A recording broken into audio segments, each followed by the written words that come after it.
No, I don't know a few people. It was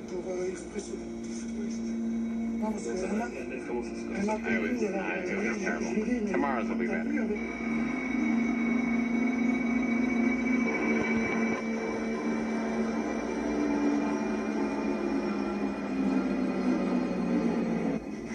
I don't think I can take it. I need evidence.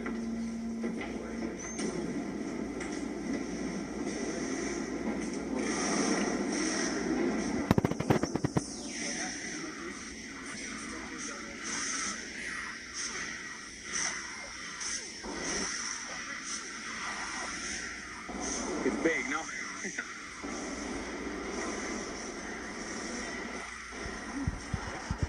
Ever since I entered physics, people have been talking about this machine.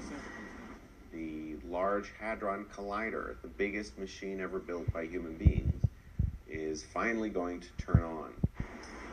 And after many, many years of waiting and theorizing about how matter got created and about what the deep fundamental theory of nature is, all those theories are finally going to be tested. And we're going to know something.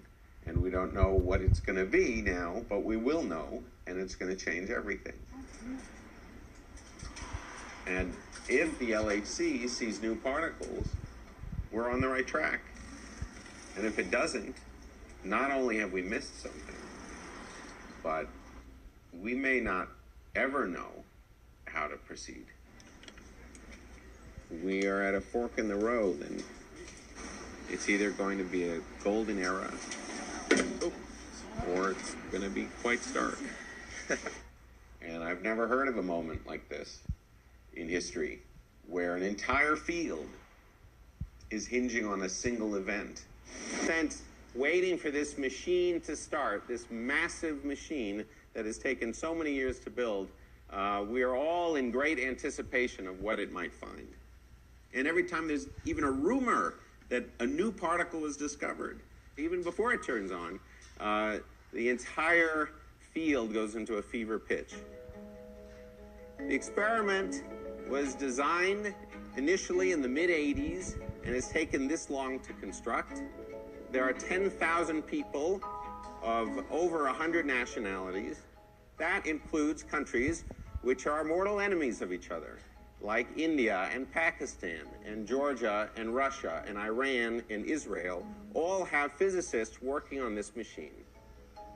These big blue things are 7-ton superconducting magnets, which have to be cooled with liquid helium to the coldest temperatures on Earth, colder than empty space. There are 100,000 computers connected all over the world to deal with the data.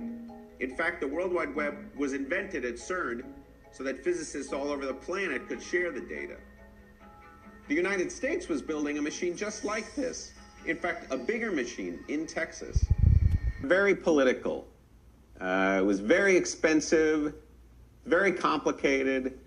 It's hard for physicists to explain why we do these kinds of experiments. The purpose of the machine is not military application, it's not commercial application. It's to understand something about the basic laws of physics. There are two kinds of particle physicists. There are the experimentalists. They build the big machines, run the experiments, analyze the data, and try to discover things, like new particles. And then there are the theorists, like me. We construct the theories that try to explain everything we see in nature. Without us, the experimentalists are in the dark. But without them, we'll never know the truth.